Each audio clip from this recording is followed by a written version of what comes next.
pathological, I would like to say, and a lot like Mom. Mom's a crackhead and ran a prostitution ring out of the apartment that the kids were living in. So we've been fighting to get these kids for a while. But Miranda is a junior, and she had her first party last night. So when we dropped her off, because she hasn't gotten her license, because she likes us driving her everywhere, we dropped her off, and we both went, "Oh, it's her first party." And then she didn't text us at all. And we're like, this is weird. Normally she texts us, sends us messages, Snapchat, nothing. And this morning I sent her a thing, and I'm like, "Hey, how'd it go?" And she's all, "Oh, good." I'm like, "Okay, you're not saying much." So then I pick her up, and we go to get gas, and we're in the store, and she goes, "Okay, I'm going to get your soda for you because let's just call it an apology." And I said, "An apology, huh? For what?" And she goes, "Well, I drank a little bit last night." I go, "Okay."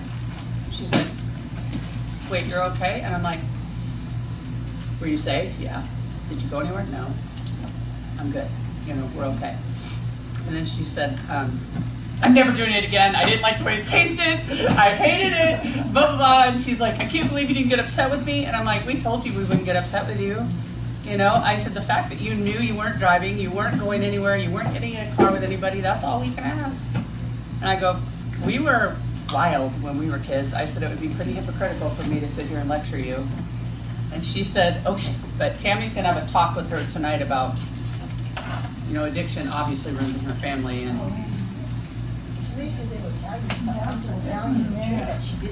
well, I guess they were all eating breakfast this morning. And she said, they all said, okay, we have to eat and we have to shower before our parents pick us up so they don't know. And Miranda goes, you're not going to tell your parents? And they were all like, no. And she's like, okay. Like, she knew she was the weird man then. But I love that she's like that. I don't know. Not that we encourage it because we don't drink, but. Hi. No worries. We're just chatting right now. It will open up a door. Yeah. Open up a door for you. She's such a cool kid. She's 4.2 GPA, and you know, she went from not even going to school, and her goal was to drop out of high school after sophomore year. And you know, she's going to college, wants to go to grad school, and you know, it's such a proof. It's such a great.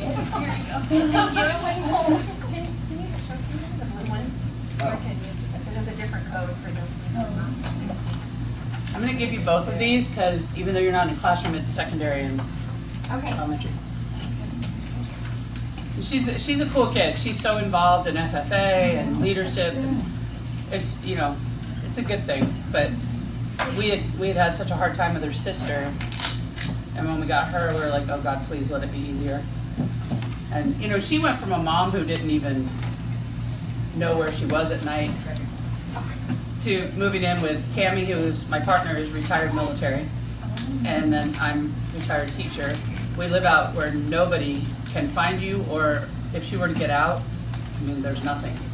There's no way. And yeah, she doesn't have a chance to do anything, but she never wants to. So anyway, so back to talking about the physical part of that, because I kind of flew through that.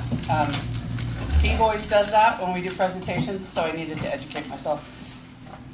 But basically, the neocortex is the part that analyzes what's going on. But when you get angry, if you don't stay calm, it kicks in with your brainstem, which is fight or flight. And you know, the physical changes, the adrenaline, he used another word, but I can't think of it. But everything, you tense up, your blood pressure goes up, your heart rate goes up, your breathing goes up.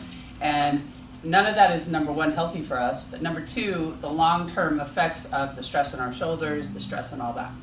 So in order to combat that, that's where we didn't talk about breathing, but breathing's a big one too.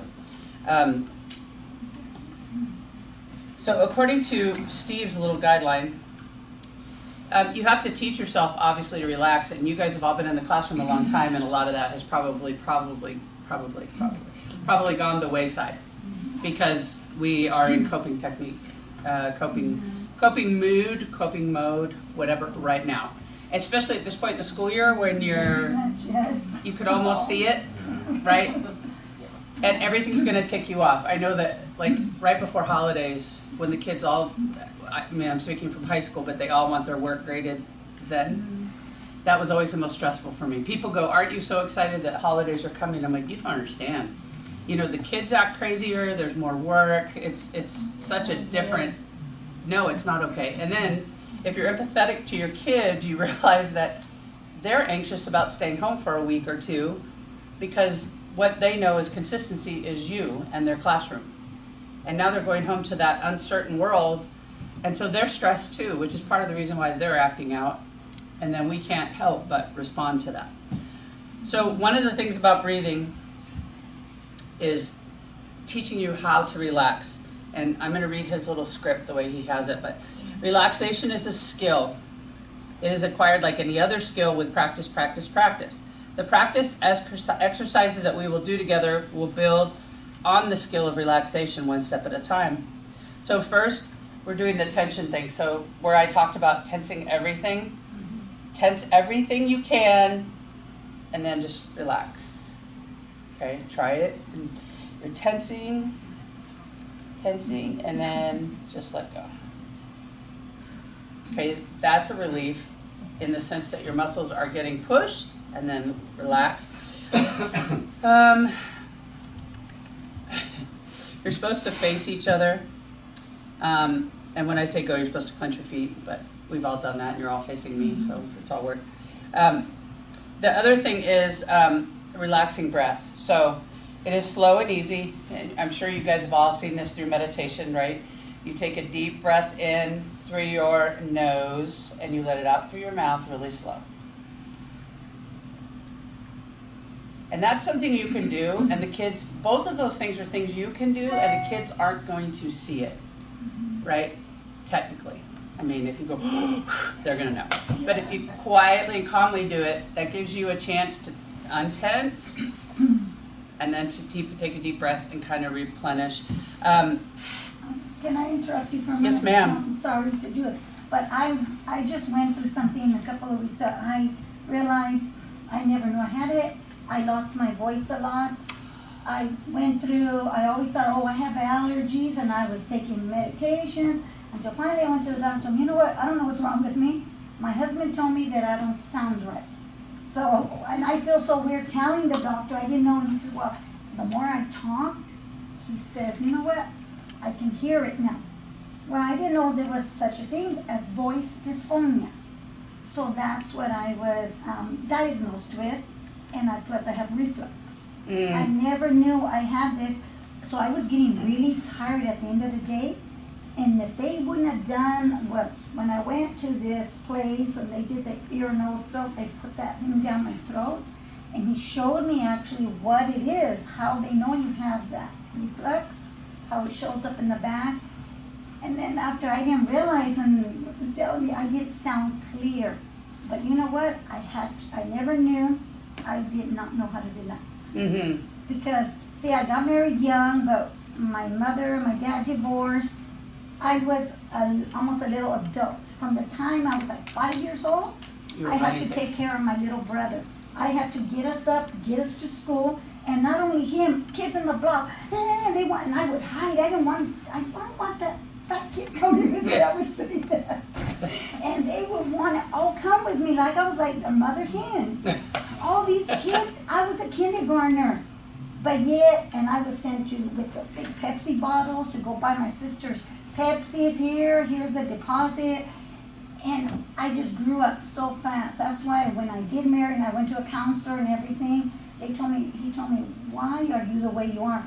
And I looked at him, what do you mean? I was only, 14 years old. I don't know. This is how I am. So I always felt that I was older than what I really was, because I always felt I have to be responsible. You have to. You never take care of yourself. With my kids, I felt, oh, well, you're too hard on. I didn't know my own kids. Always Caesar, it was different because I was 32 when I had him. So for my other kids, it was a total opposite. I was more mature. I went to school. I was educated. I finally came to know who I was, what I wanted to do. and it was very different. So sometimes when they would tell me, relax, even my chiropractor, do you know how to breathe? I didn't know there was a difference. I was breathing up here. Mm-hmm. I didn't know there was that, The diaphragm. So she taught me that when I went to voice therapy, and wow, what a difference. And then I would have to, hi, hello, speak up here.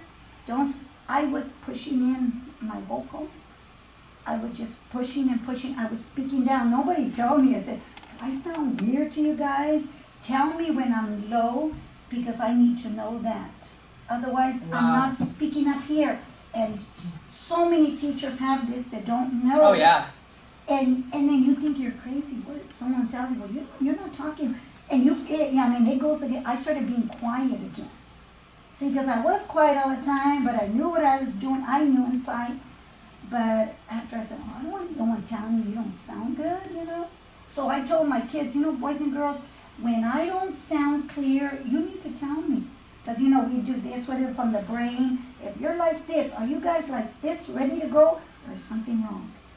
And I don't, because, sometimes I'm like this. So you need to show me. Show me, boys and girls, are we ready to go? How is my voice? Is it good like this? Or do I need to, maybe I do need to take breaths. I need to take those short. Well, and as you get more stressed, know. the more you force Yes. the talking. And I didn't realize, and it was bad because I was getting tired. I was very exhausted. I said, what's wrong with me? Is it because I'm menopausal? I thought, what's wrong with me? Well, it's probably Uh-huh. a whole range of things It in the is sense a lot. of, Yes. and it manifested in you Mhm. through your voice. With me, it always manifested in my back and my headaches. I always, because I was always so tight. And you don't ever want to let anybody know that you don't have control, I know, you don't. so you hold on to So it. you do. And as teachers, we're pretty autonomous. We get to pretty much operate in our room without a whole lot of oversight. It's not like where your boss is standing right over you most of the time. And I think when we start to feel like we're losing it a little bit, or losing your voice, or constant headaches, or whatever, you don't want to reach out for help because you don't want anybody to think you don't have control in our world. And so that's the scary part. I wish I had implemented these things through teaching, because I think I could have found a more peaceful spot. I think I was going all the time, going so hard that I never stopped, like most teachers, to take care of themselves. I mean, truthfully, we should all have a masseuse somewhere on campus, so that we could all be relaxed. But if you do the breathing, my therapist just told me I needed to start doing more meditating. But, at least the breathing, just take a second, turn your back, whatever, take some deep breaths, do the tense thing, and see if you can kind of feel it release. The other thing is, technically, you're supposed to visualize calm. When your class is out of control, I can't imagine visualizing a beach or with a beer or anything like that. But the other thing is relaxing the jaw, which we talked about. Did anybody try it? I know. How did you say? So the very top of your mouth, the roof, if you push really hard with your tongue, it drops your jaw, and you push, and then you let it go. And that relaxes your jaw, which is also where the stress builds up. And so you do that a couple times, and then that'll relax your neck and your jaw.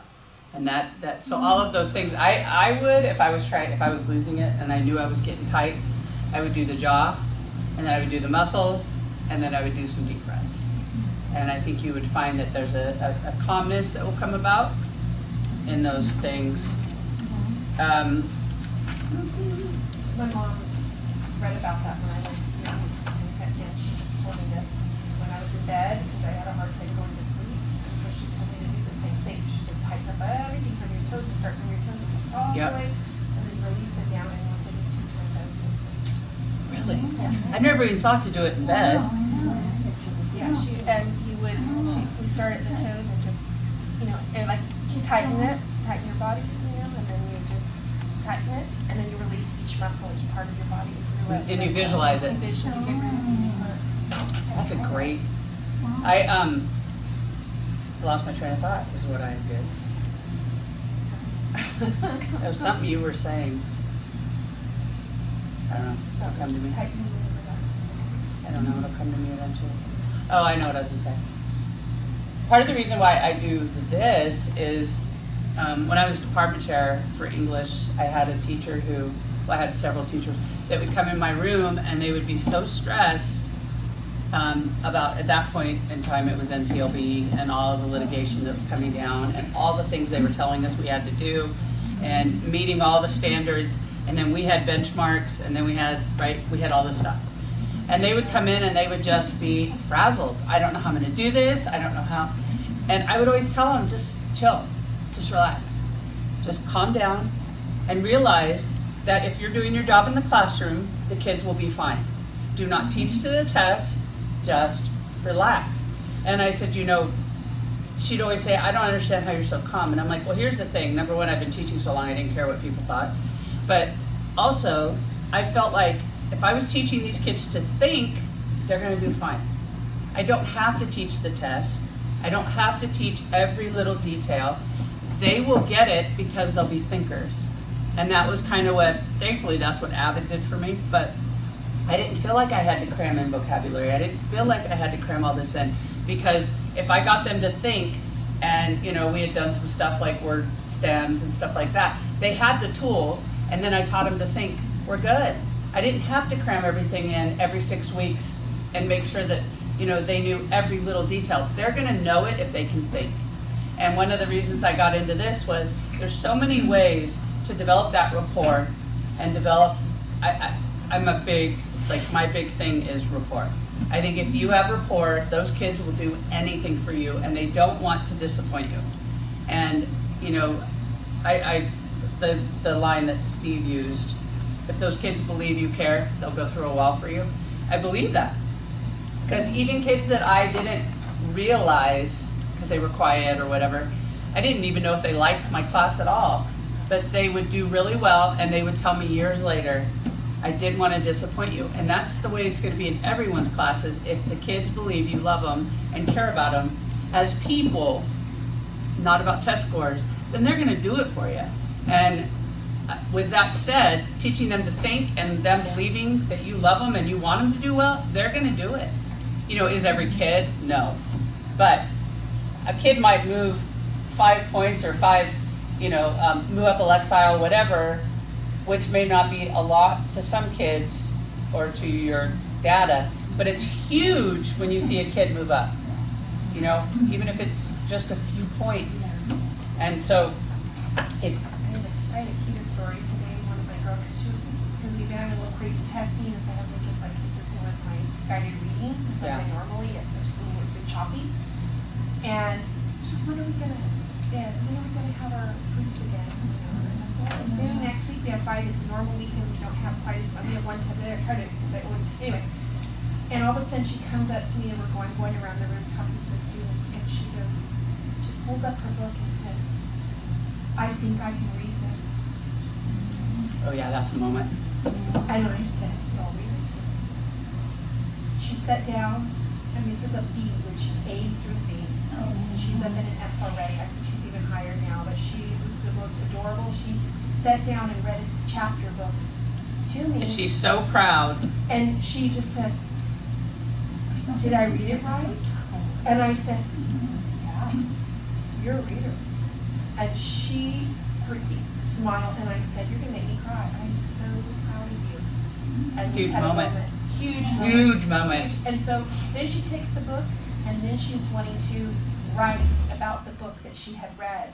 And in the book, it tells her, actually, you know what? This story is actually telling them about writing something, and it's or telling them this in the story. This was writing. I go, do you want to do the same story as in your book? She goes, yeah. So she's going to be finishing and doing that. That's huge. And see how success and confidence breeds further success. That's huge. And again, like with our daughter, she's afraid to try anything because that was her mother's coping technique, was if it was hard, you bailed. And, we didn't let her bail. And so as she started to be successful, you see her like, oh, I want to do this now, I want to be an officer now, I want to do this. And you realize that it just takes a little success for them, and it can be so small. It doesn't even have to be a big thing. You know, it can be a small skill. It can be even a relationship between the two of you, and you finally get this kid to look you in the eye. Huge, you know. I mean, those little things are massive in a kid's growth, regardless of how old they are. I mean, it really doesn't matter their age, even adults, you know. Okay, so the turn. We've talked about the turn, but now we need to have somebody model it for us, but let me go back over it. So we've talked about the breathing, we've talked about all that. So now you've got this kid being a punk.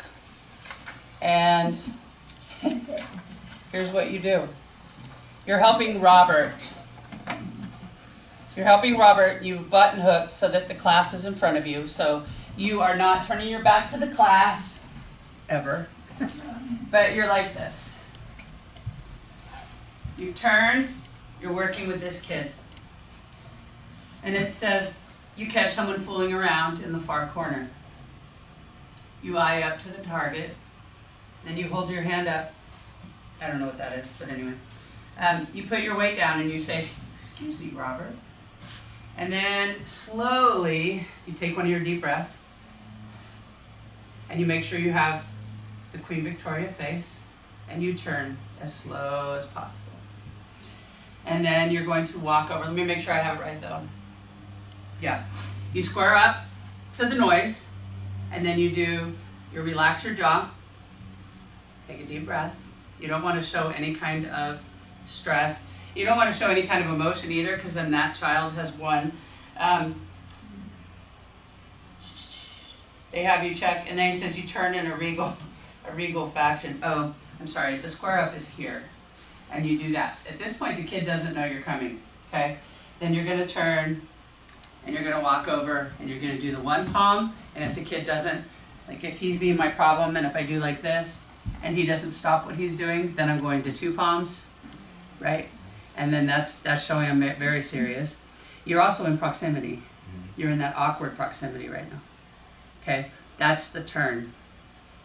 Did that make more sense this time? Did I make it a little bit better? He wanted me to follow the script, but you know I'm just not good with following rules, so. Well, I thought you did it good yesterday because I already practiced it. Did it work? Uh-huh. Yeah? Sure did. Check your jaw. So the biggest thing about that is checking your jaw. The one part, no, I did not. I didn't think about, I didn't check myself. when you stand up, you're helping this kid, he used Larry, so it became a big joke in all of our conferences. Excuse me, Larry, so everybody would do it. But as you stand up, this is when you do all the calming. The jaw, take a deep breath, and then turn. As you're walking over, I would suggest maybe taking a couple of deep breaths. The hard part is reminding yourself to do this. Because you're here helping, and that kid becomes a jacknut. You might remember this part, and you might remember the walk. You need to remember for your sanity to do the breath and check the jaw. And just like you said, that's so important, not just because it helps you with that moment, but because when you go home at night and you're so tired, you know, they were 30 minutes after you leave school, do you ever feel like you're ready to crash and go to sleep? Yeah. That's from being stressed all day, from the adrenaline driving all day, and then all of a sudden you're calm and it's a crash. That's why if you need to work on staying calm throughout the day and make sure you're taking care of yourself, even if it's just that little bit of stuff, and make sure that I think you'll notice when you go home you're not quite as wiped out. Unless you're a diabetic and you eat sugar all day long and then go home and crash, but whatever. Does that make sense? Anybody willing to try showing it to us? Why don't you do it since you already do it? I could be the problem child, so if you want to work with one of them first and then. Okay, so I'm working.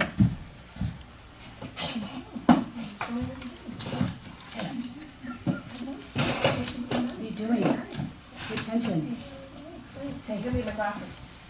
See what Need to be able to see me. Yeah, You guys see me screwing around.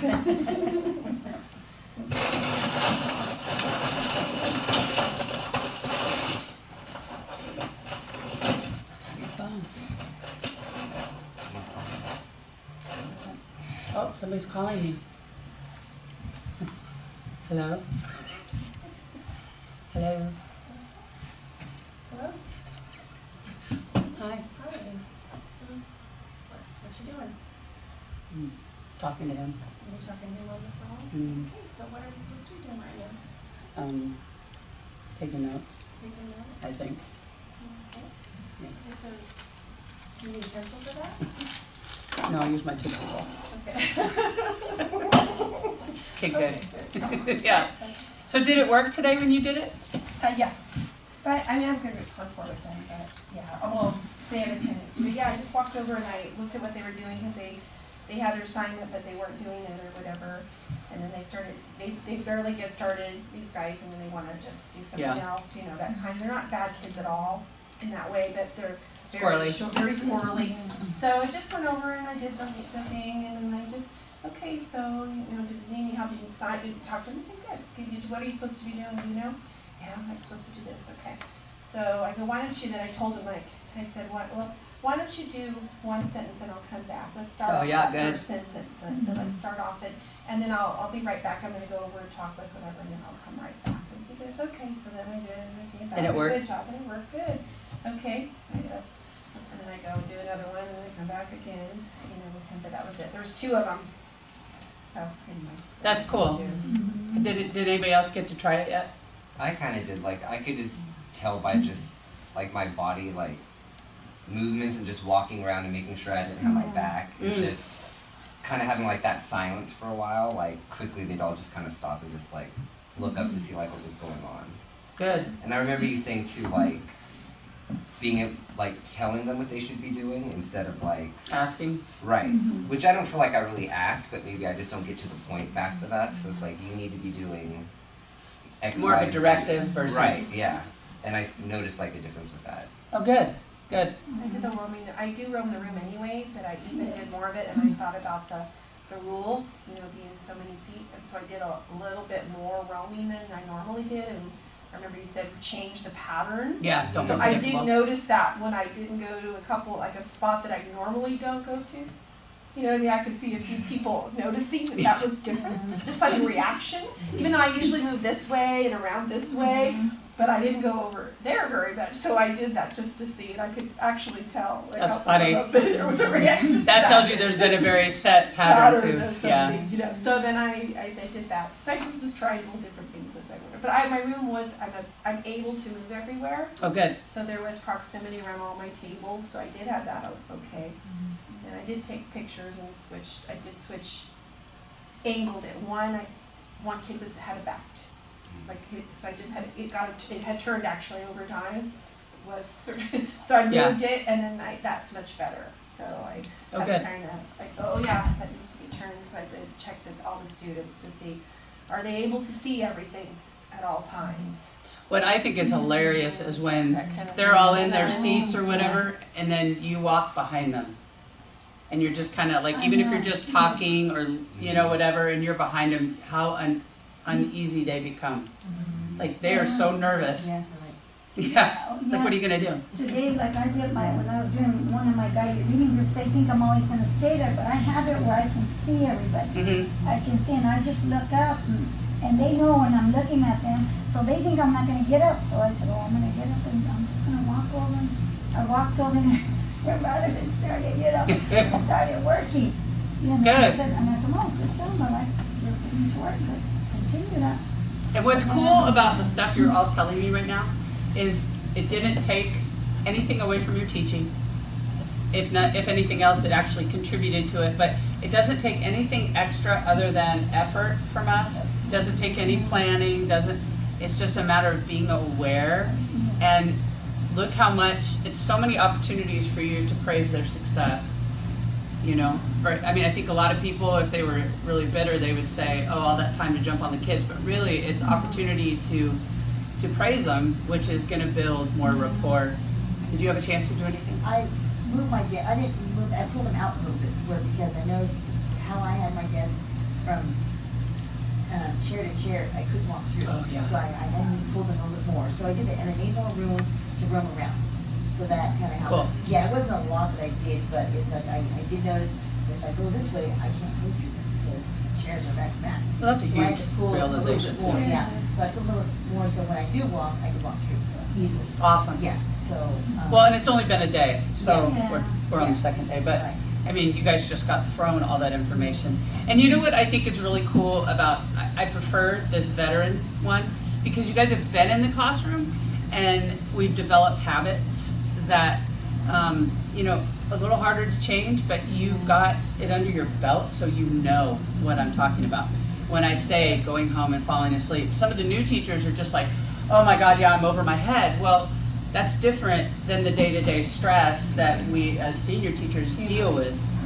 And, you know, people say teaching's so easy, and we all know that's not the case, because emotionally and physically it takes its toll.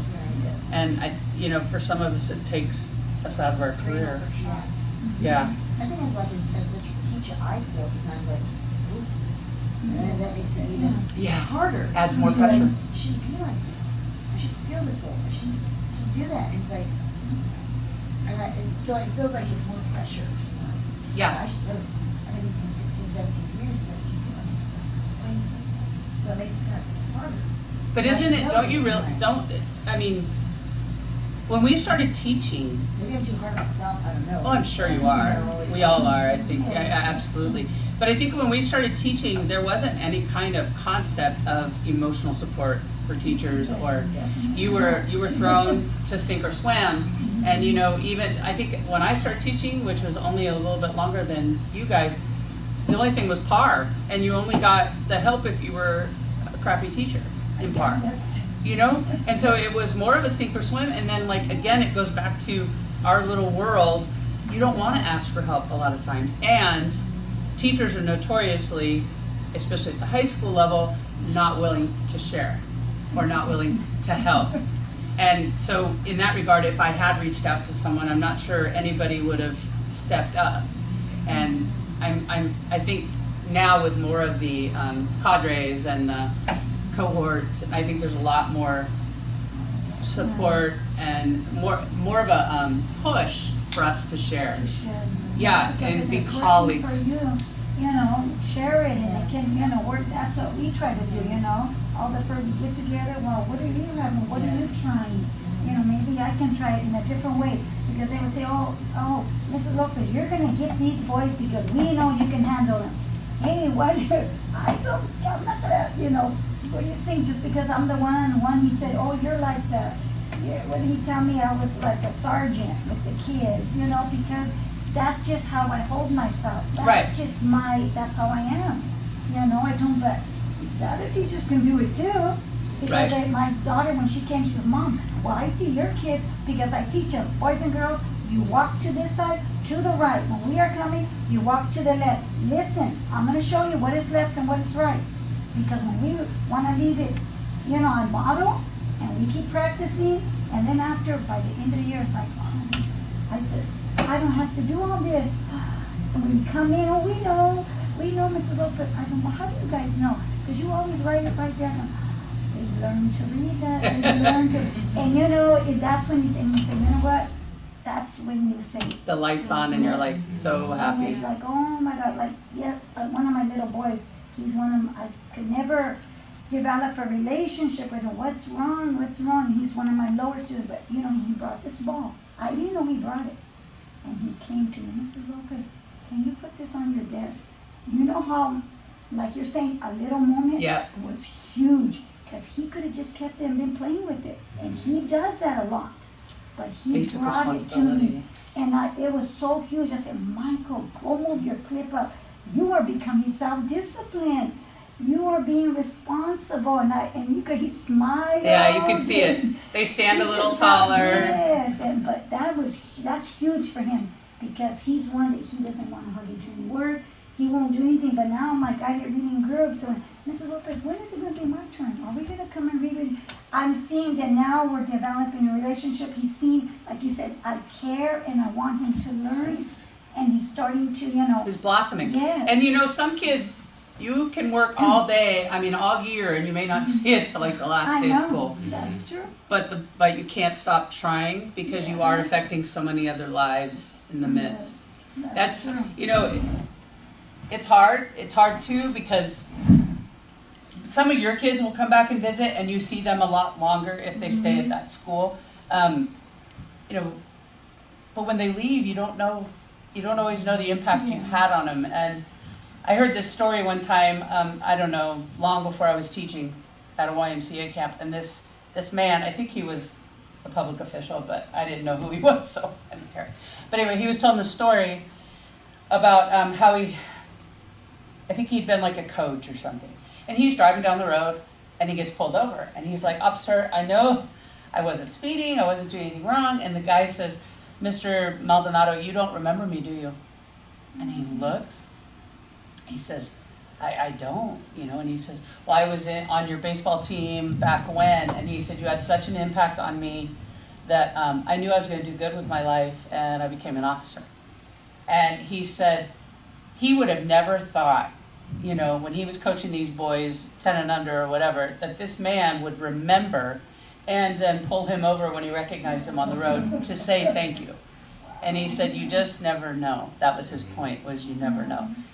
There's a TED Talk called Lollipop Moments, and it's about that same kind of thing, that it can be something so insignificant that we may not ever remember it, and this isn't specifically for classroom teachers, but just Anything. But it can drastically change somebody else's life. And so this was what he's sharing is a story where there was something he doesn't even recall it, but 4 years later this young lady came up and told him about it, and it changed the course of her Entire life. And so I would highly recommend watching it. And you never know what it is that could impact them. Yeah. It could be that the kid was starving one day, but you didn't know he was starving, and you just offered him a sandwich. Or, you just never know. You never know. And I have one that I just found out from my mom. Every year we would get bottles, these clear juice bottles, and put Valentine's cards on them and a carnation with little baby's breath that we put a bow on them. And that was our gift to our teachers. All three of us, the girls and sisters and I. We'd make them and we'd give them to our teachers, and we don't know if they liked them or not. You know what I mean? It was you're so happy, little kids giving. Well, my mom one year had the idea that she wanted to give one to every single person in the church group, and she'd never done that. She was like, I think we should all just make them, and there's about 12 of them, let's go do that. And so we tag along with mom, okay, and we go around and we hand it door to door, and one of them, we kept knocking on the door, and knocked on the door, and the lights are on, I know she's not here. Well then anyway, she's like, well, one more knock, and if it doesn't answer, we'll just go. So as we knocked, but then we started walking away, and she came to the door. We brought her the flower. About 15 years later, my mom they had some other group that they got together. You come and go with people. And so she happened to, she'd moved out of her home, and she went to the bathroom, and it was in a mobile home, and on the ledge was that bottle. no, Swear. My mom that's said, awesome. she goes there and she comes out and goes, is that the bottle that we gave to you? And she said, yeah, it was. And she goes, I never told you, but that day you came, we were on the bathroom floor, crying. I was bawling because my husband had just died, and that was the first Valentine's Day I was not going to. Oh my gosh. Oh my goodness. True. And I go, Mom, you got no? She goes, no. This is, You never know. you never know how just a simple bottle with that could, and she kept it, and she goes, I moved, so she'd moved from where she was, and I could not, she told me, I had to bring it with me because I always knew that I was cared for that day, that someone cared for me. Good Lord, that's awesome. Anyway, That's awesome. I shared it with my class on Kindness Week, about how acts of kindness, you never expect to know that they happen, that this happens. Well, and those are the kind of things I think should be shared with our classes. Yes. Because they need to understand that, that kindness thing, that it's so much more so now with the big bullying issues, and is they need to understand how being kind is such a positive thing, and it's not a sign of weakness. And I mean, I think when kids, what's the, I can't think of the name of the program, but where the kids aren't supposed to be, you don't let anybody sit by themselves at lunch, The buddy bench. the buddy bench and all that. That stuff is so cool. And, you know, you want to, Washington, it's, do you know what it is? Have you heard about it? No, I haven't heard. It's a bench that's set up, and if somebody doesn't have friends or whatever, they just go sit there, and kids know to come sit and befriend them. Oh, that's They need a cool. friend. That's Yeah, neat. Agroland here in town donated the bench and a new fountain for us, so we have a big thing for them. That's so And, cool. yeah, and it's a really gorgeous, cement bench, but beautiful, and has on the background, and they're, like imprinted friendship bench, and then it has like Agroland on it. It's really cool. It's such a powerful, Yes.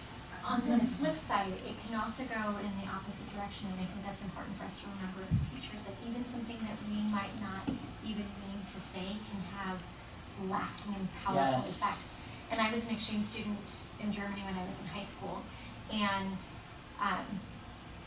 when we were getting ready to fill out for our classes for the following year, I would have been taking calculus, so that was a class that had to be approved by the teacher, and so my math teacher at the time said, well, bring up your, I forget what it is, but the registration form and I'll sign it. And I said, well, I'm not gonna be here next year.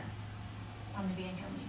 Well, I don't think that's really gonna happen, so bring up your form anyway. Now, luckily, I was the kind of kid that said, screw you. yeah, yes, this is happening, I'm going anyway, but I was living in New York City, I was working at a nonprofit, and I was at a training, and I ran into this other young lady who was also doing the same kind of job at another nonprofit, and we just got to talking, and she said, I would have loved to have been an exchange student, but one of my teachers said they didn't think that I'd be able to do it, and so I was never brave enough to actually do it. And that probably, and I actually ran into that, the high school teacher that I had, he's still teaching there, and just a couple months ago. And I'm sure he has no recollection of Right. even saying that, and he probably didn't mean it. I was the first person ever from the high school to have ever been an exchange student. I'm sure he didn't mean it in any kind of negative way. But what if I had been a student like the Fragile. other one? And I mean this was years later, she regretted not ever doing it, and she still didn't really feel like she could ever do something like that. And it's something That is so true. It's so true, because you just, I can't tell you how many kids have told me that the teacher said, oh, you'll never amount to anything, or you'll never go to college. And I'm like, what? Somebody actually said that to you? And maybe that's not what was actually said, but that's how they interpreted it. And it scarred them.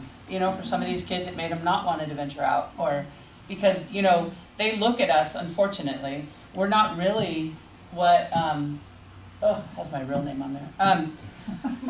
They don't, It's been coming up. sorry. Yeah. They don't realize, I lost my train of thought, but they don't realize that you could even, whether it destroys them or just discourages them, you don't want to be that person. And so even kids that I knew, like with the college thing, because with Avid, we groom these kids for college, but, some of them have dreams of like Harvard, and you're thinking, oh, honey, that is not realistic. But never told them that, because maybe it is possible. Maybe they're, maybe the stars aligned one day and this kid rocked it. Who knows? So it was always one of those, well, you could do that, absolutely, but let's make sure we have some follow-up, We Like, always need to have options. yeah, let's make sure we have our options open Just so in that, case, and some of those kids do it. Like, I had a kid who was, first day of, I had her as a freshman, and she was sitting over here, I can remember vividly, and when I would be lecturing or talking, she'd be glued, never said a word, but hung out with kind of a thuggy group. And I was like, didn't think much of her, I just really appreciate the fact that she was so focused. I don't know my freshman very well yet, and blah, blah. She got in a fight first semester, second semester, she got in her second fight. After her first fight, I was like, honey, you realize that that's not the way to solve things, blah, blah, the typical speech. And finally one day somebody said, Miss Taylor, her dad beats her mom, that's all she knows. And I was like, oh, no, I didn't even think of that. changed my perspective, but I told her, honey, if you fight again, you're gonna be kicked out, you know? Yes, Miss Taylor, I know, I won't do it again. Well, second semester, she gets jumped, and she beats the girl. And next thing I know, she's expelled. And I'm like, I just knew something was good about that kid, you know? Like, the eye contact, and you could tell she wanted to learn kind of deal. So I wrote a letter, probably not the best decision on my part professionally, but I wrote a letter to the board that was going to be expelling her. And I said, you know, I don't know what it is about this kid, but I put my credential on the line for her. She's amazing. And I said, I think she's going to do great things. And part of me was like, as soon as I submitted it, was like, ooh, bad move, right? So I get called in, and this guy's talking. Apparently he's the entire board. I didn't realize I went to one person. And he says, what's so great about this kid? And I started rattling off these things, and as I'm talking, he falls asleep. I'm like, well, that went well. Oh, wow. Yeah, I was quite impressive. I can tell this is going to go far. And next thing I know, she's calling me saying, Miss Taylor, they didn't expel me. They did it was the end of the school year, and they said, you know, I'm suspended for the rest of the school year, but I'll be back. And I'm like, I hope you learned your lesson. And in my head, I'm thinking, sure you did. Sure, you learned that lesson. Kid graduated #1 in the class, valedictorian, went to UC Riverside, and then decided she was too far from home, transferred to Merced, and still graduated in 4 years. Yeah, she did it. And she contacted me, I don't know, probably 8 years after she graduated, and said, Miss Taylor, can I get his email so I can thank him? And I was like, what a powerful story, you know, that he took a chance on her too, you know, Right. Huge. And she proved us all right, which that doesn't happen very often. But anyway, good story. It's worth the risk. Worth the risk, It's worth the absolutely. risk. Absolutely. Okay, well, maybe we should get here. A teacher who establishes rapport with the taught becomes one with them, learns more from them than he teaches them. I think I learned more about me and more about my subject when I started teaching. You know, I was not an English major by trade, but even if I had been history, that's great that all that shows up. I hope I don't get something bad. Facebook. I know. Or something like that. Yeah, God help me. I like Steve's better.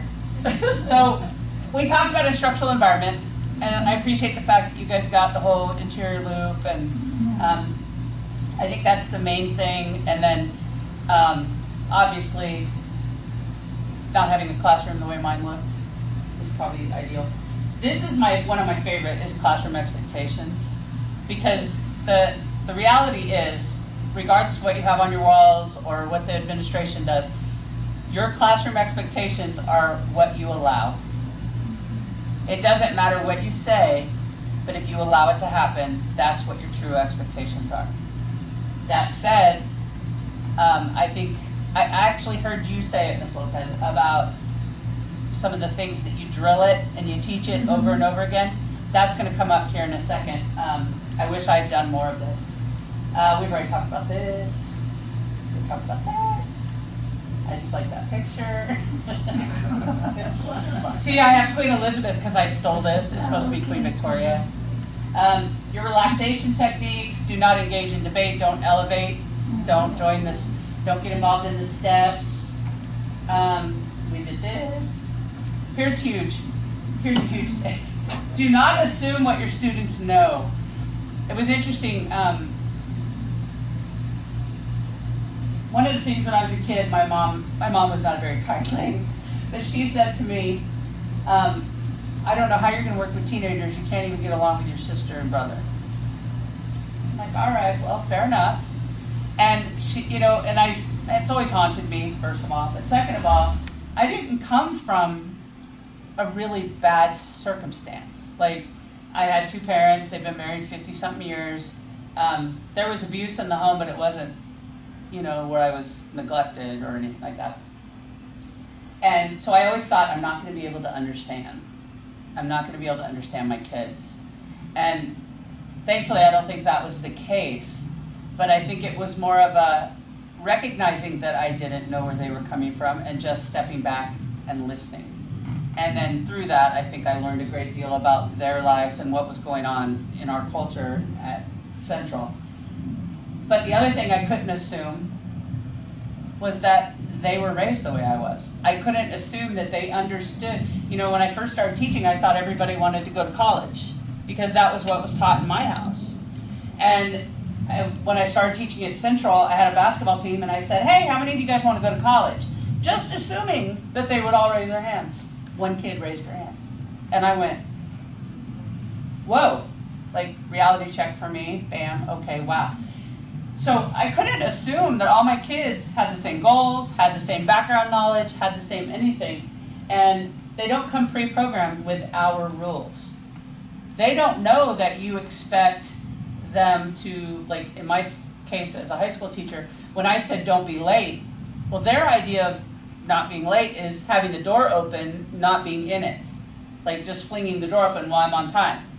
Well, no. In my world, you're on time if you're sitting in your seat and you're calm. You're not, needing oxygen because you came sprinting in.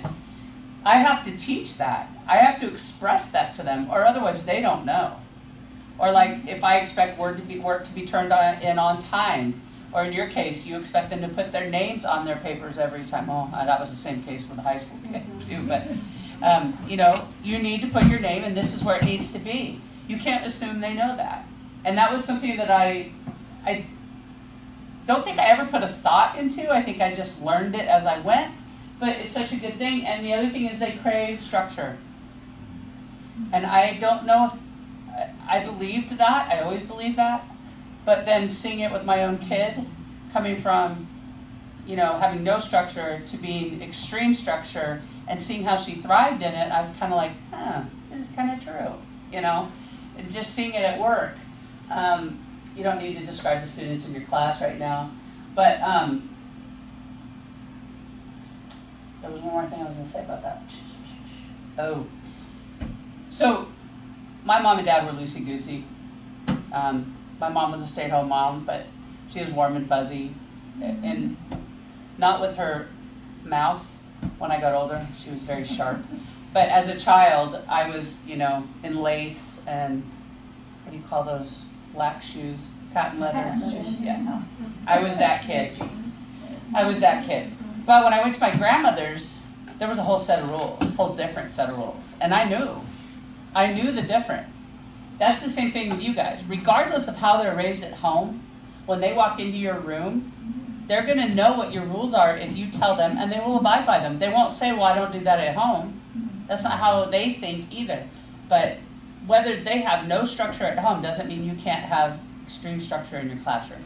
And I think, Steve used that as he's divorced. And when he joined this family, he married into a Hispanic family. Steve is obviously not Hispanic. And his wife has, her family has different cultural celebrations and all those things, but she also had kids that he didn't raise, and so they have their way of doing things, and he had his way of doing things, and they didn't always coincide.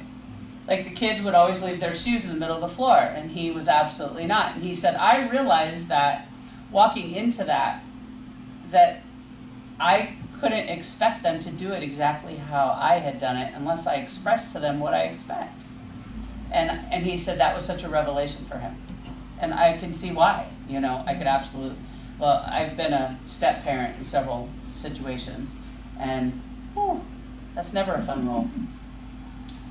So your classroom is your domain. You set the tone. Consistency will reinforce what you're saying. Heavy on the front end. I don't mean that whole don't smile till November. That's not what I'm saying.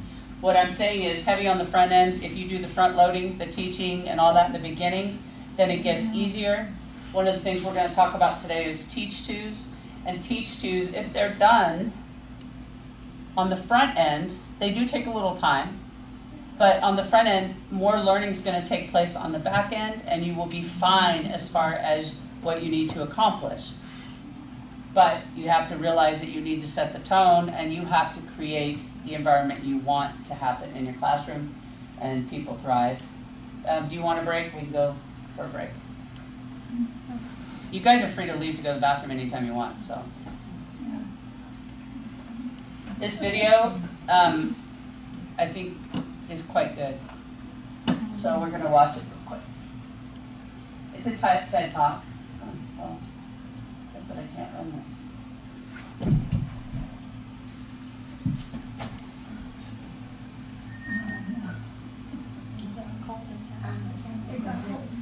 Check it out. Yeah. Yeah. Did it get cold?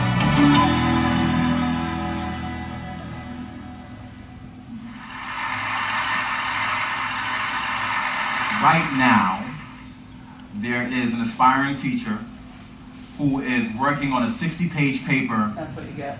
based on some age-old education theory developed by some dead education professor, wondering to herself what this task that she's engaging in has to do with what she wants to do with her life, which is be an educator, change lives, and spark magic.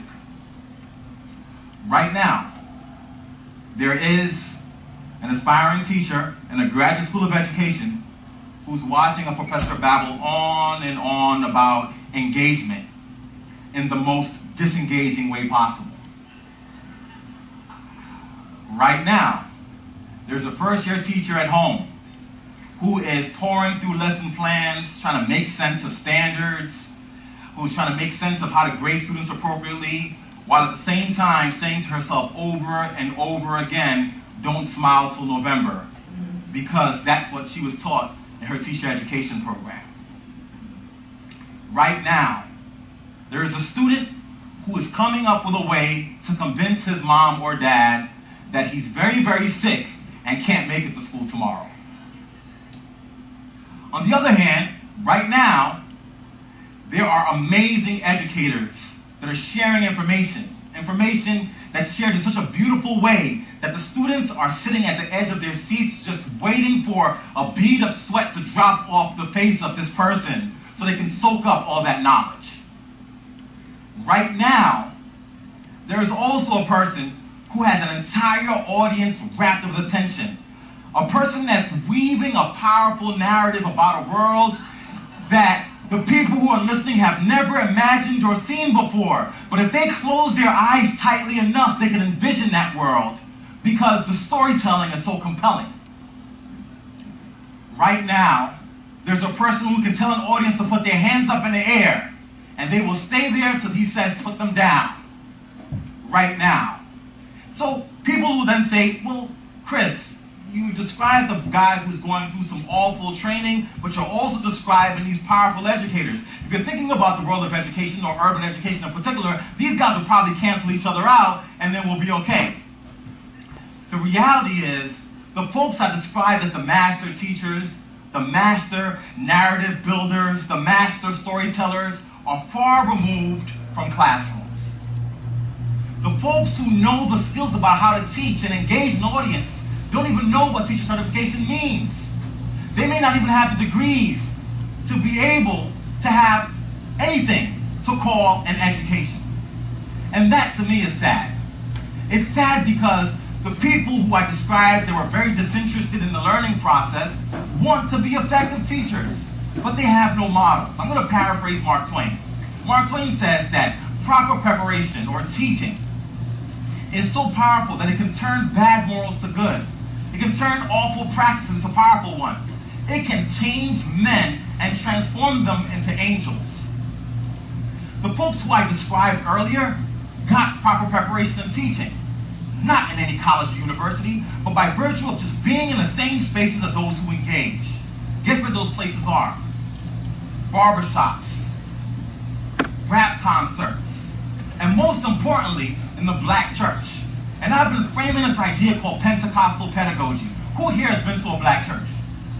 Got a couple of hands. To go to a black church, that preacher starts off and he realizes that he has to engage the audience. So he starts off with this sort of wordplay in the beginning oftentimes. And then he takes a pause and he says, oh my gosh, they're not quite paying attention. So he says, can I get an amen? But can I get an amen? And all of a sudden everybody's reawoken. That preacher bangs on the pulpit for attention. He drops his voice at a very, very low volume when he wants people to key into him. And those things are the skills that we need for the most engaging teachers. So why does teacher education only give you theory and tell you about standards and tell you about all these things that have nothing to do with the basic skills, that magic that you need to engage an audience, to engage a student? So I make the argument that we reframe teacher education. That we could focus on content, and that's fine. And we can focus on theories, and that's fine. But content and theories with the absence of the magic of teaching and learning means nothing. Now, people oftentimes say, well, magic is just magic. You know, there are teachers who, despite all their challenges, who have those skills, get into those schools, and they're able to engage an audience. And the administrator walks by and says, wow, he's so good. I wish all my teachers could be that good.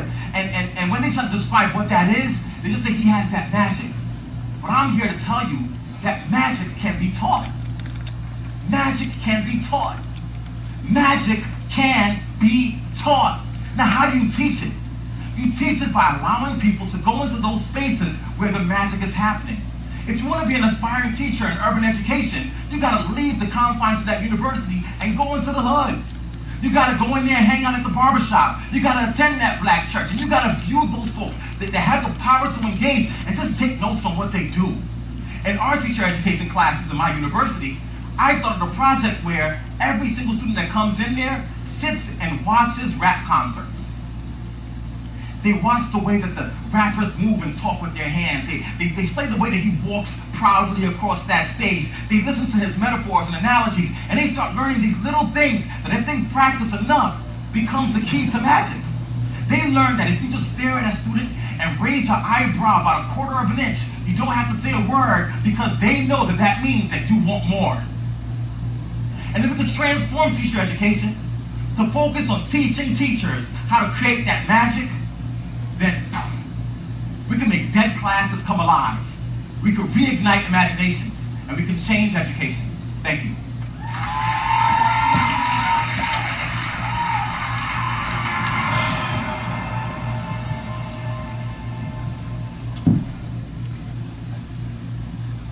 I love that. There's so many good ones on there. But this one I thought was cool because we're talking about engaging students. And he talks about the magic.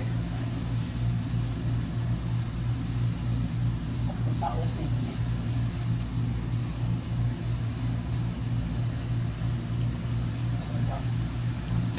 So, one of the things that you've got this kid, you're teaching, you're doing your lesson or whatever, and you have a kid over in the back. He's going like this. Okay, you have to decide at that point 3 things. Classroom integrity question. Number 1 thing is, can you teach while this student's still doing this? Second thing is can the students around him still learn? And the third thing is, can he still learn while he's doing that?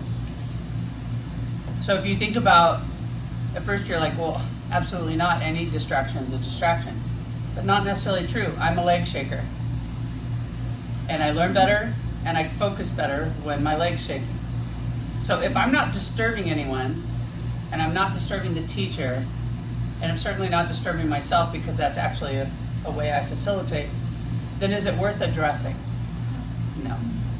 So as a teacher, whenever something happens in your class that is maybe out of the norm, let's say, or you have to ask yourself these 3 things. If you get no on any of them, then you need to address it. So if for some reason, like at this table, if one of us was, I don't know, tapping our pen, and I see a bunch of you looking over, obviously it's disturbing you. Obviously it's something I need to address. I was probably oblivious to a lot of stuff that went on in my classroom. And I probably should have been more focused on this kind of thing because if it didn't bother me, I figured it didn't bother anyone. Well, that's not exactly true.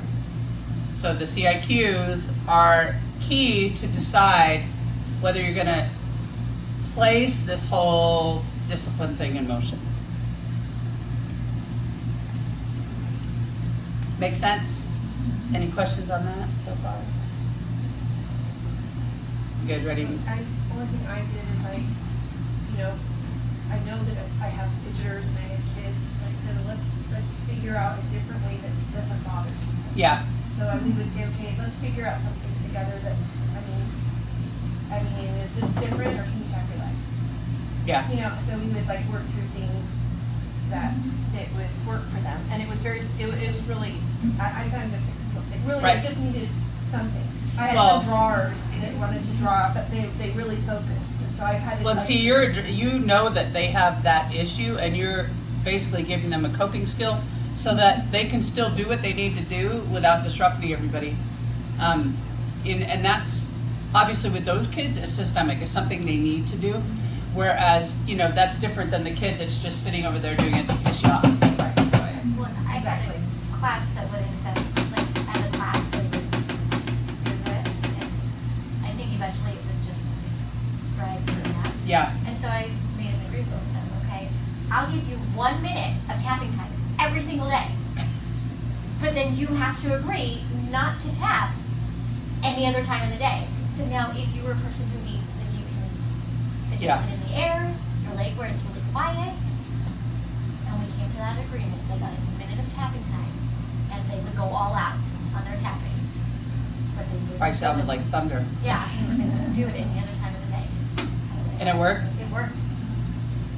I think a lot of times that we fight so hard sometimes to have them conform to our rules that if we just gave in a little bit, and one of the things that I can't remember where I was at one of the schools, and it was a rainy day, so the kids had been in all day, and then they lost their break. They didn't lose their lunch. They lost their break, and so they're squirrely. Junior high kids, they were not only that, but they were stinky. And so they're in this room, and the teacher said, and this killed me, "Get in your seats. You are not to move, talk, or anything." And so I asked him, I'm like, "Hey, are they being punished?" He said, "No, I just don't want them doing anything." I'm like, "They've been inside all day." I go, "Why not let them get up and go talk to each other?" And he was like, "Absolutely not." And right there I was like, that's your problem. I mean, you're not even recognizing what these kids need. And if he'd have let them do that, or even done some stupid song and just had them act crazy for a minute, it would have been great. But no, because he's not going to relinquish that control. And I'm like, you're making your cause worse. Yeah. Rather than, it's not like you're accommodating them, you're just being wise. Didn't work. So, CIQs, diffusers. This is one of the tools. Anytime I have the little toolbox, if I can remember, that's something you put in your toolbox. Diffusers.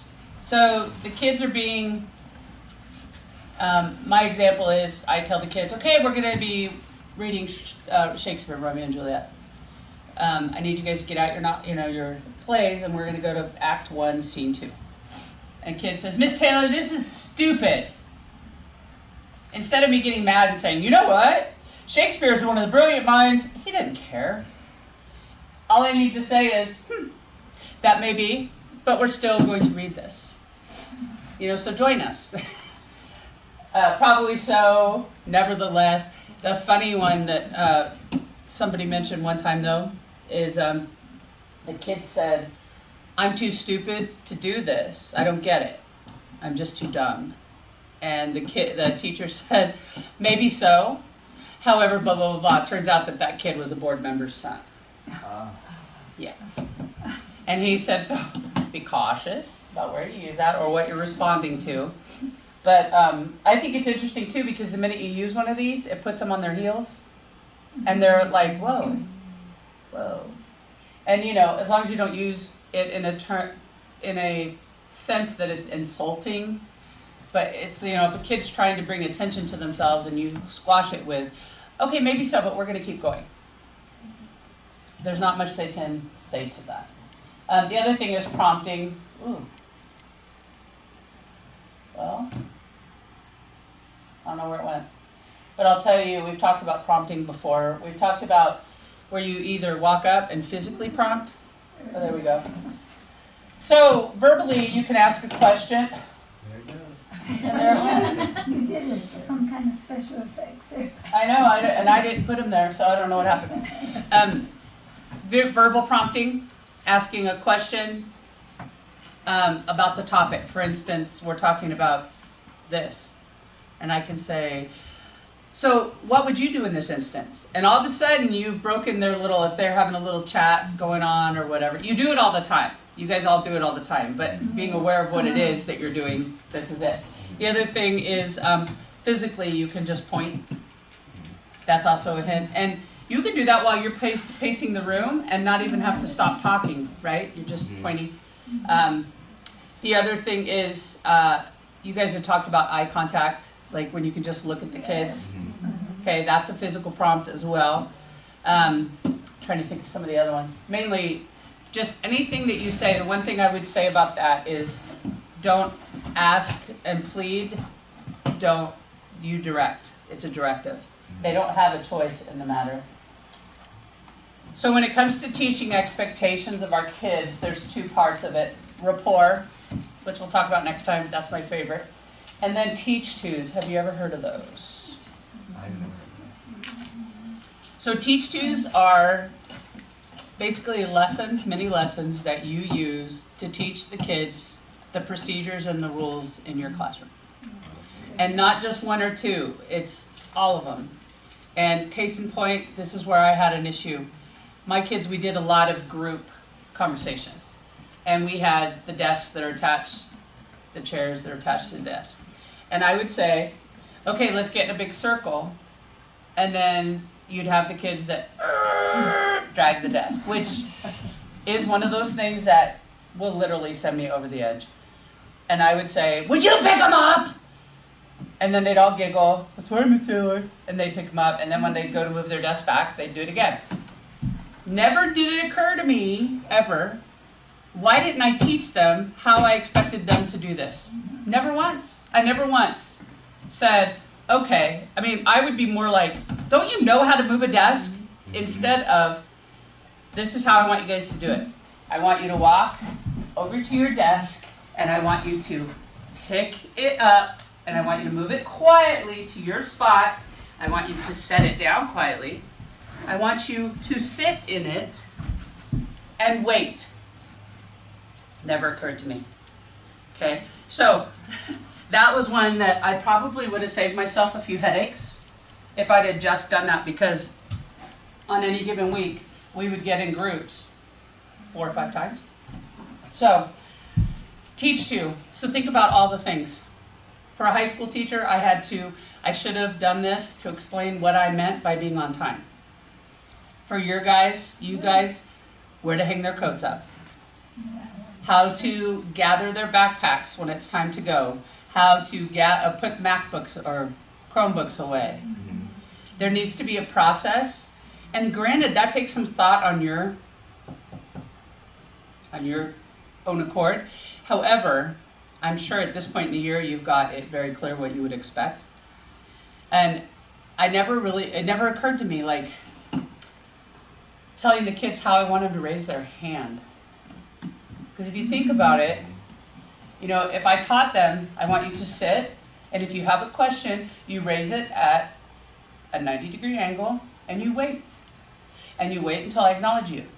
You do not, oh, Miss Taylor, Miss Taylor, Miss Taylor. You don't. You model what not to do, but you explain to them, this is what I want you to do. And then when I call on you, you can put your hand down. I may even acknowledge you with a look or a nod, in which case you can put your hand down because I've acknowledged you and I will get back to you when I have a time. Champ, what the part of teach tos is, you model it, then they all do it with you, and then you have them do it as a class. So, for instance, the hand raising is pretty easy because they can sit in their own seat. But you can make it funny, you can make it cute, whatever. So I want to sit and I have a question. So I go like this. And then Miss Taylor calls on me, and then I get to answer. And then I'm going to say, okay, I want all of you to practice it with me. And everybody gets in their seats and they do it. And they put it down. And then I'm gonna say, okay, now you guys are gonna all do it. I'm lecturing, blah, blah, blah, you have a question, let me see. And everybody does it. May seem redundant, but making them do it that many times makes it clear what you're expecting. And now then you can say, okay, this is what I don't, this is not the correct way to raise your hand. You don't go like this, you don't go like this, you know, you don't jump up and down, you don't yell my name, all those things. That's not what we're gonna do, okay? And everybody says, okay. At our school, we have Daily 5. Do you guys have a Daily 5 at the school? I'm trying to do it. And so they have a process of like rolling out like expectations or how they want certain stations to go. Yeah. And what I thought was really good about that, just kind of like what you were saying, like you know, you discuss it, you show them, then you pick someone to show them how to do it, and then you pick someone to show what not to do. And with the little kids, that works really well. And then you know who those special friends are going to be that are going to not do it right. Yeah. So you pick them, and they demonstrate like how to get your book, and as they're walking, they're showing like they're talking to people. Then they come back, then you discuss, oh, you did such a great job. Like, what did this student do that wasn't the correct way? And then you talk about it. Then that same student has to go now, okay, now show us how to do it the right way. So then they show that's cool. again how to do it. And so I thought that's been Yeah. really effective just at like the beginning of the year rolling things out. Yeah, Especially that's, with like, the little kids. you know, the Time to Teach says that you never let the kids demonstrate the wrong way, but I think it's not a bad idea because I think it's kind of fun. Right. And I think it makes it, you know, as long as the kids are clear that it's not you know, that's not the way, but that's fun. That's the fun part of teaching it. Mm-hmm. And I think where the burden comes in with this is there's so many things that you want to cover and make sure you've taught. And at this point in the school year, obviously, you're not going to want to roll out a whole mess of them. Mm-hmm. But maybe some of the things, if you focus on some of the issues you've had in your class at this point, and then revisit with the Teach To. And the papers that you guys have in your hands, those are different examples of Teach To's, like tardy to class, substitute teacher. These are all different ones you can steal, basically, but it kind of gives you the format. I would do just a quick lesson plan, you know, in my head, and I'd have them and I'd keep them year after year. But ideally what would occur is you're not going to want to spend the whole first 2 weeks slamming them with all these lessons. You'll lose them. So I would do something like, you know, whatever you guys have to do your first 2 weeks are generally planned out for you, I know. So in between there, I would inject a couple Teach To lessons real quick. I mean, what would it take? 2 minutes? And you put it in there. And then if you see the kids, I don't know what the word I'm trying to use.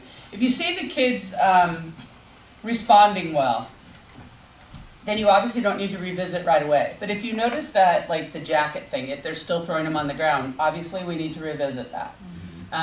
And you need to sense, have a sense of the pulse of your classroom on what they do well, what they don't do well, what you need to revisit, what you're not okay with, and it's going to be, your homework is creating a list of ones you would like, and whether it means you put it in right now or you put it in next year, a list of 20 things that you think should be taught, Teach To's.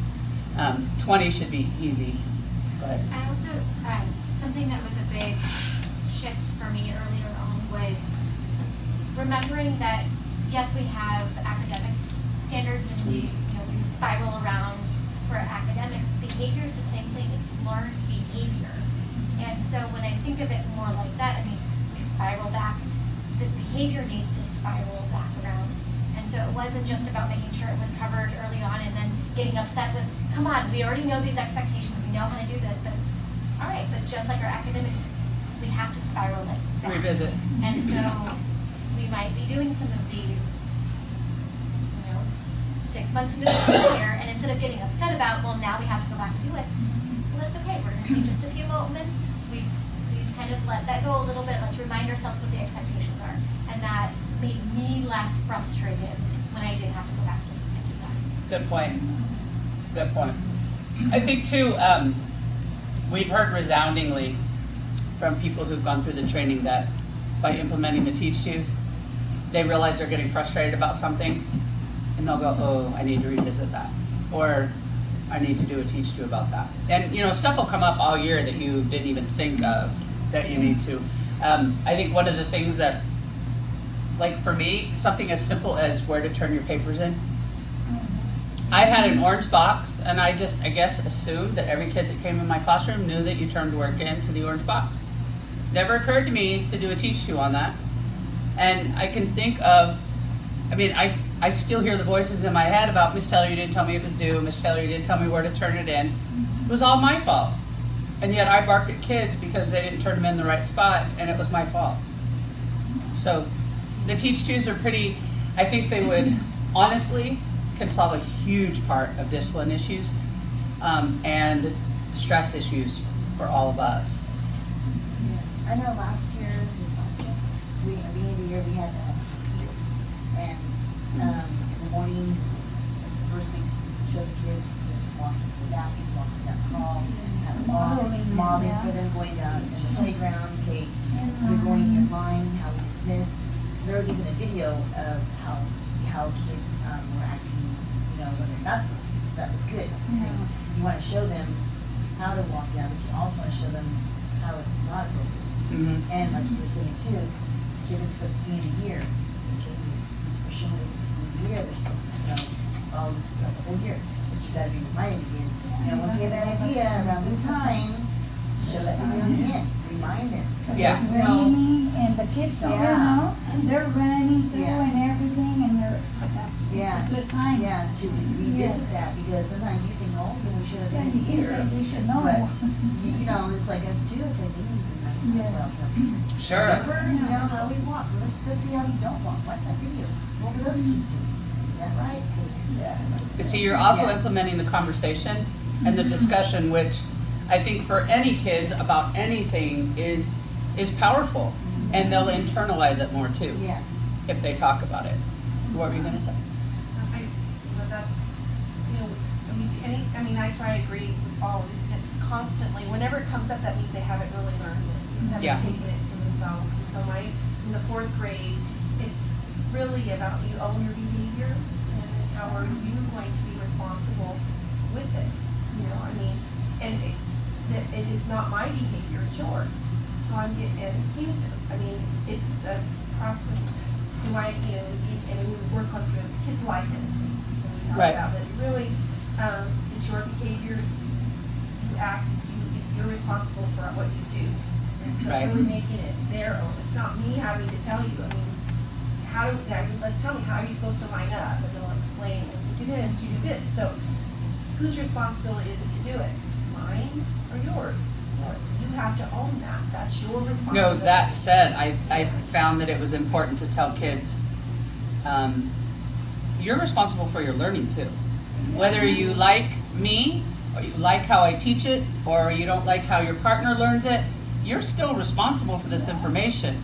And whether, you know, whether I'm doing it the way you want me to do it, or whatever, I need you to still be responsible for it. And I wish that was taught sooner, because, you know, when they get to high school, they start saying, well, I hated that teacher. Well, that doesn't change the fact that you're responsible for that information. Right. You know, you're still responsible, and that's kind of, you know, I've had that talk with our teenagers that, well, I don't care if you don't like them. That information is still what you're responsible for. And that's important for them to understand, just like the behavior part as well is, you know, I can't make you behave. You should behave because it's the right thing to do. And I think for those kids, but I think anytime you can have a discussion, even if it's a modified short one, it makes them feel like they've got some ownership in it. Right. I don't agree with letting them set rules, but that's just my own perspective. And it's debated, but Steve doesn't like it either. But basically, Popular in the 90s. yes, and They went through a phase in the classroom is yours. Right. Yeah. I always let my kids, that was. Did you? Yep, and we talked. They're harder on themselves than you would be, usually. Well, they would, I mean, we'd usually set it and I would help guide them to, Oh, and yeah. we would develop things. But I also talked a lot about how the classroom was not my classroom, it was our classroom. Now, that didn't mean everything that we went. Right. But it meant that if something wasn't working for them, then they had to come talk to me. Not in a lesson, and we talked about when were appropriate times, but that the classroom was not there for me. It was there That's for true. them, and so we had to That's be true. responsible to create that environment where we could all be respectful of each other and all be learning, and so they had that responsibility to create that environment for themselves in the classroom. Were you elementary also? Yeah. I say hours, we do the Yeah. same things. This is not just, Yeah. I mean, this is my classroom to teach, but this is our classroom to work. This is your home away from home. This is what we do. I could see that. I'm coming obviously from a very high school perspective. And in that case, I've got 300 kids coming in and out, and I felt like some firm, but I can't say that I've never done that. I mean, I can't reflect, but I'm sure I did it at some point. And I think going into it, like, you already know, like, in your mind what you want. Kinda so guide it's 'em. easy to be like, that sounds a lot like, you know, like, that's exactly what I said. Even though maybe it isn't, because You're guiding them, you're, right, yeah. which, I said flexible, like full flexible seating, so they got to choose where they sat every day, they got to choose what kind of, and so, but there were very clear expectations for behavior, but again, there was a lot of ownership of the classroom, and because it was flexible, they, like, materials weren't their group's materials, because that always changed, and so As a we had to community. have lots of conversations about, because I couldn't, well, I don't know who was sitting there at that, because things were free, a little more free-flowing-ish. And so, but it took a long time to establish that. sure, but I could see where that would be. And we have Powerful. our desks, we have so many books and stuff, it's really hard not to, in our desks. But we do Daily 5, which is completely free choice, which is the same, Yeah. where we end up, the kids can choose their choices, they have to select, by the end of the day, they have to select them, there's expectations in each choice, there's, all these things, all these have been taught over what's expected in each choice, what you have to do when it's over, how you, clean up, all those things, how do you clean up when you go before you go to another, and everything has to be taught, and then understanding what we're doing, what's the purpose of it too. Like, why are we reading to self here, and the purpose, and we have to go through that with See, I them think as well. that's huge too. I think most kids by nature want to know why they're expected to do something. And, the whole, my partner's this way, military, do it because I said so. And I try to explain that's not exactly how it works with kids anymore. Maybe back in the 50s when we just did it because we were supposed to. I wasn't born there, but whatever. But it was, you can't say that anymore. They need to know why they're learning these things. Like, why is math important? And there's enough in this world that I think is expected behaviors that's kind of an area where they want to control and at least understand why this is being taught, why is this important, why am I spending this much of my life on this topic? And when they understand it, they'll embrace it. We do the same things as adults, like, we want to know why Exactly. certain things are, so it makes sense that they're going to want the same thing. And don't we want them to? Don't we want them to question? And also, realizing that what they're doing now is a foundation for their future too, that like everything builds, so Yeah. everything's important, that, what you learned in kinder and first is just we're learning they're stair stepping, and so each year has its own learning. Yeah. And has its own new things that are going to develop you into keep developing you into these fantastic learners, readers, and writers and stuff. So we just go on that, the importance of that there is a purpose for it, and what's our goals from it. And that's all kinds of talk. Yeah. I guess it's just what you're saying is what's expected, and then what's coming out of it, and where we're going with it. Well, and that's Because I think engaging they need them. to know their future too. And then we've gone through what these things mean. So about being late or not doing this, or like I was late today. No. But I got on the road home and I was like, as soon as I get on the road, I feel like Autopilot. automatic. Yeah. That what am I doing? But maybe the kids just about being on time and what these mean, just putting it to the real where they can understand. So what happened, those type of scenarios. So we're doing a lot of that. They like that, it seems, that, wow, there's a Well, I purpose think it's to it. important to them because they, just like anybody, they're concerned about life. And, you know, they're probably not seeing a whole lot of some of this discipline stuff at home. And then, so for you to say it, oh, this is what I was trying to say earlier, is they view us as a different, for many of them, we're kind of the untouchables in the sense that, oh, they're teachers. You know, the implication is that we have money, the implication is that we're educated, the implication is, you know, and, well, we all know that's not true, but they think, you know, just like when they see you at Costco and they go, oh, Yeah, you're at Costco? Like, yeah, I shop at Walmart too, you know? I mean, we're in a different category to them, for most of them. Yeah.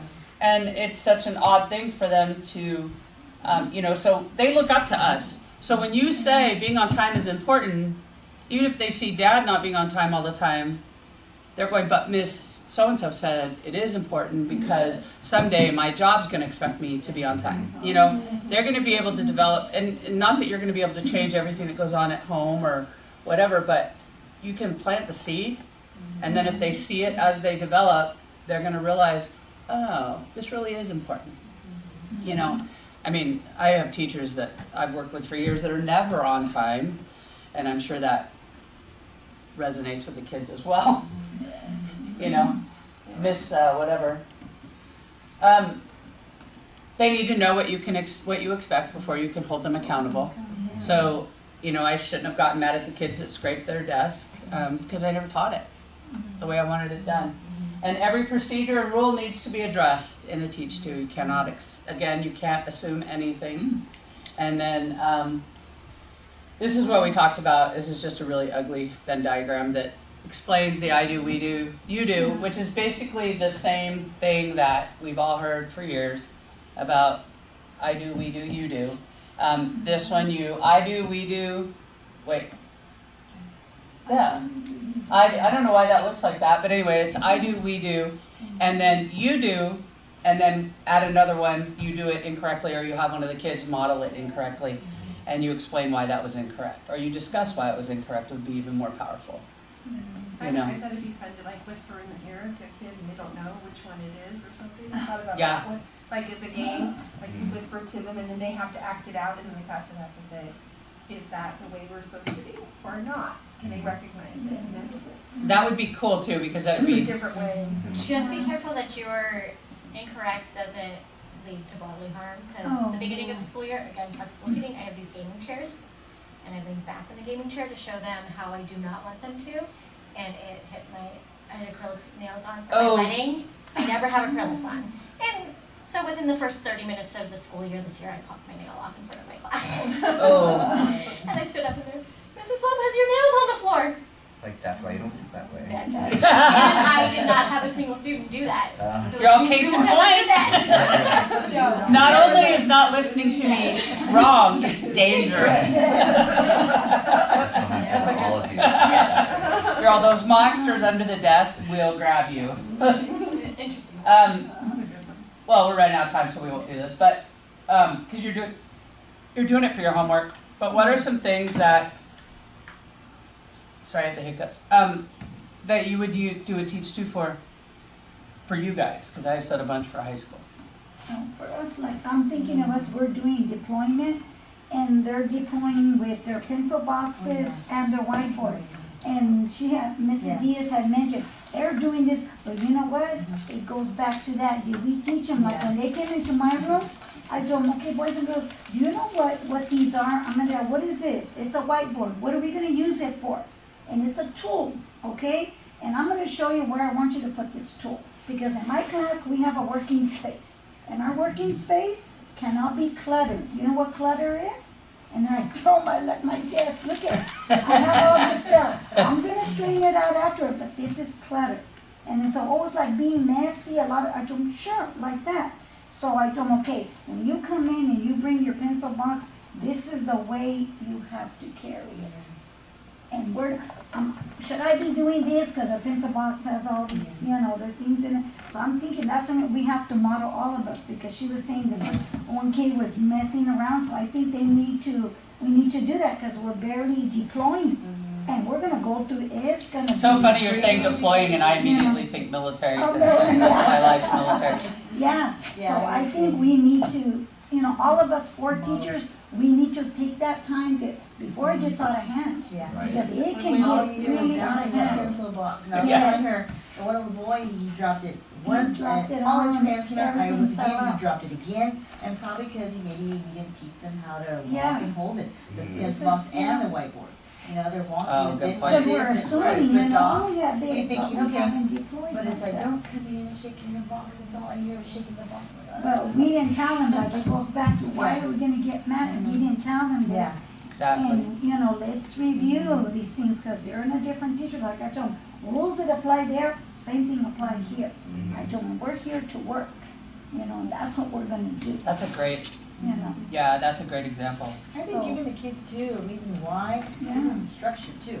If you're just Yes. doing it, it's like, well, they don't know why, Right. they don't Yeah. mind this, and so, oh, that's So, what she's yeah. Well, and I So think the when next you time. when you do the I teach or the I do, Yeah. you can explain that, Yeah, I think that's a good, And then, even if it's something that's just a pet peeve of yours, like mine was the desk thing, I can say, I need you to do this because, or you will do this, because Miss Taylor's ears will start bleeding if you don't, because Yeah. the noise drives me crazy. And high schoolers would get that, you probably shouldn't tell that to yeah. elementary, they think, yeah. I'm so sorry, Miss Taylor. But, yeah, I mean, Yes. if they understand why, that makes sense too. Well, Yeah. at the beginning of the year, last year especially, coming into fourth grade, I would assume that they would know how to put their name on the right hand with the date on the Yeah, no. paper. Yeah. No.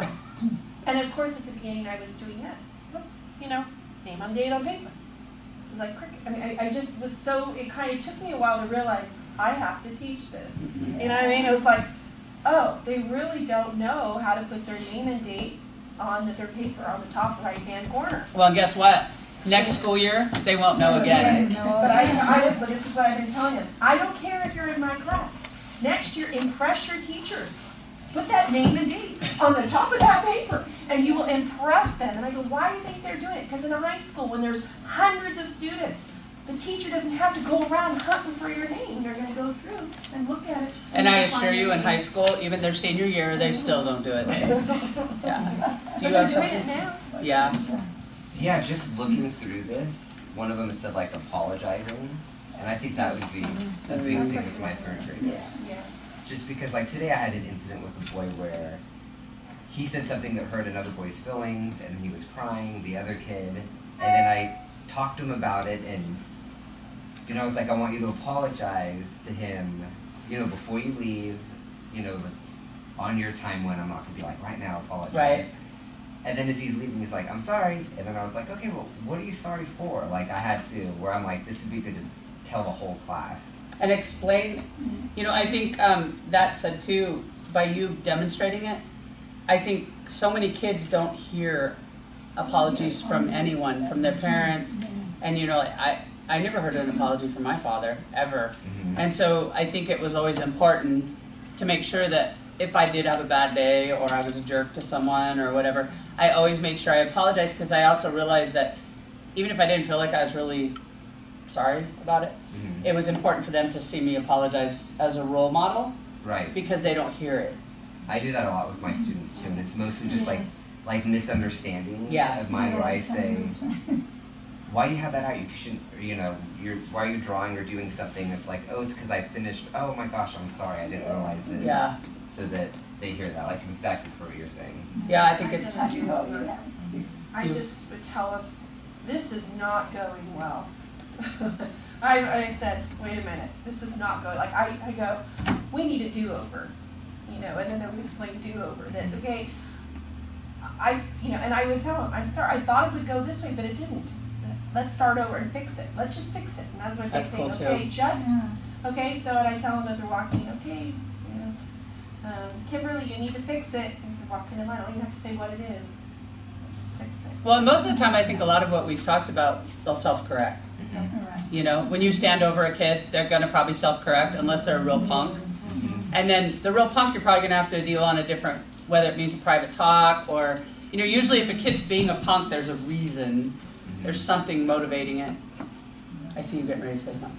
I was substitute teaching in a middle school English class, and I had been there several times, and there was this one student just would not listen to anything that I had to say.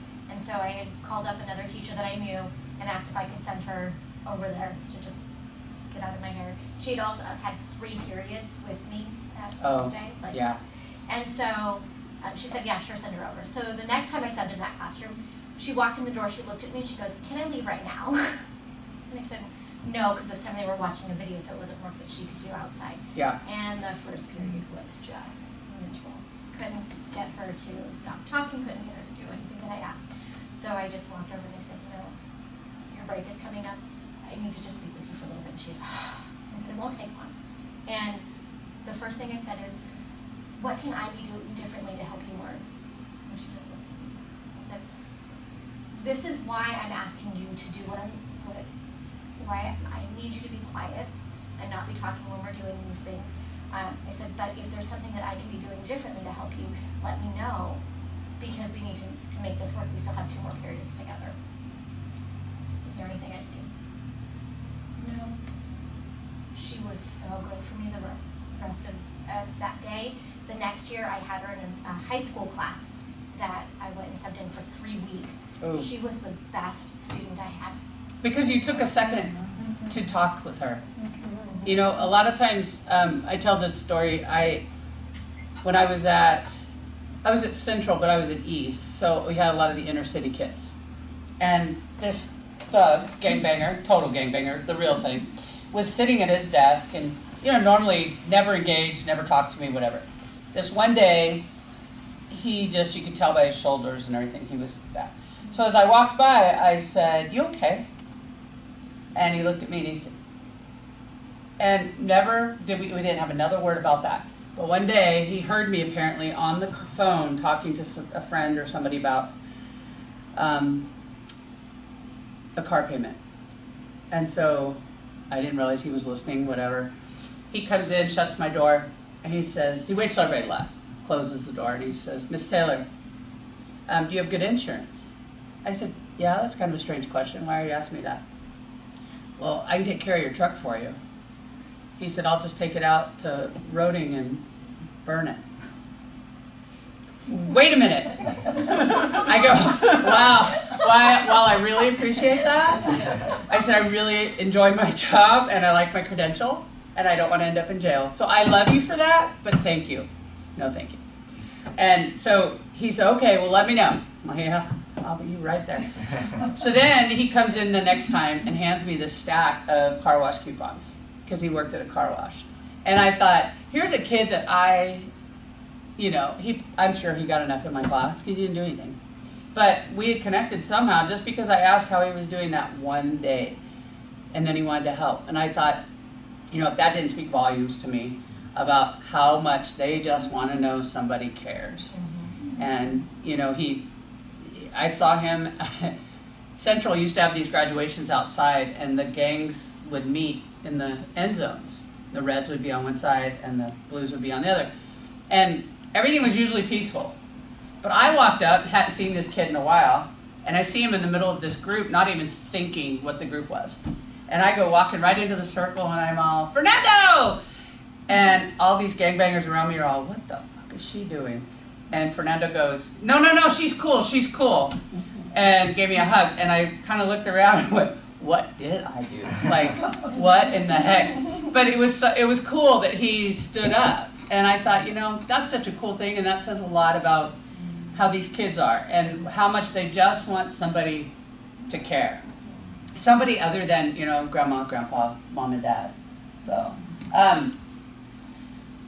homework.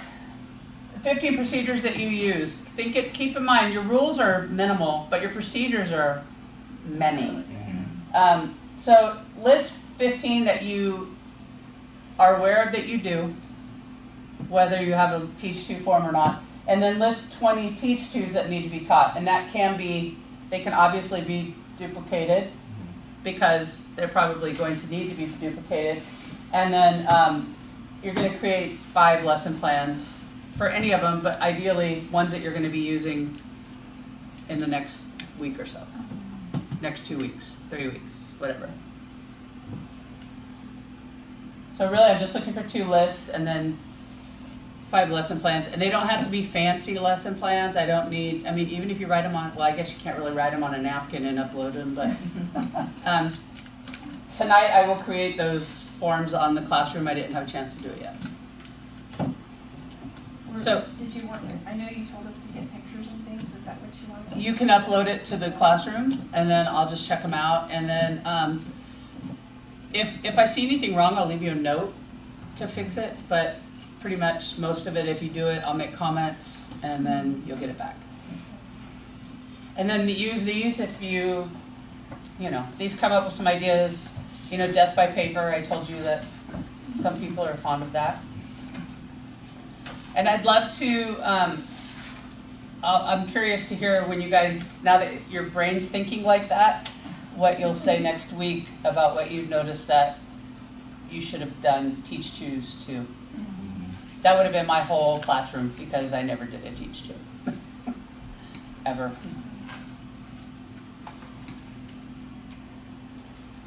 Oh, it's on the thing too. It's on the classroom. Oh, you're involved in some classroom somewhere? Oh, yeah, I've not anything. and then my eval. So where's the classroom? The classroom code. Oh, you did? Is it right? No, it's not on there. I put it up the first day. It's 560 Okay, 560 Z Z W D A.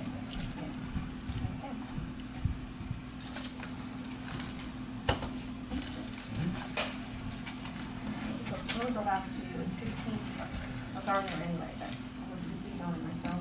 Oh, 15 procedures, 20 to-dos. What was the last one? 5 lesson 5 plans. lesson. Oh, forgot the 5 lesson plans, right? The hardest one. That's the worst one, yeah.